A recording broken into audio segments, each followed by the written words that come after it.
So I've had about 4 of these lemon lime squeezers, and as you can see, like, it's in pretty rough shape. The reason I have to keep getting a new one is because the hinge right here keeps breaking, and as you can see, it just starts to chip away because I think that's kind of gross. So this one right here, I'm so excited to try for the very first time.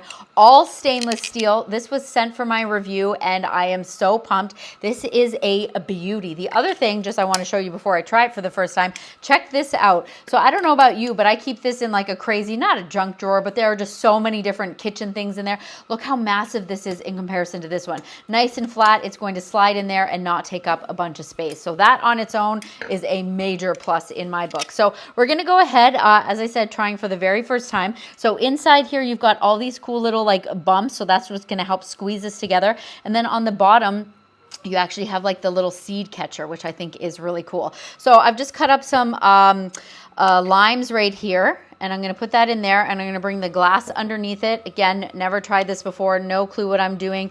Let's give this, you know what? And it is so easy and seamless, and it's just so strange to me because I think that is so cool. We're like literally just halving the whole thing.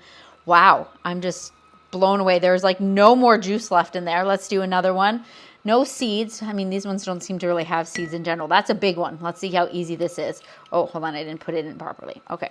Ready? Oh my goodness. Can't get over how easy that is. Look how much juice is coming out of there. Wow. This thing is so fantastic. I know that we are going to be getting a ton of use out of this, and I love that there's like no waste. It is getting every drop of juice. This thing is fantastic.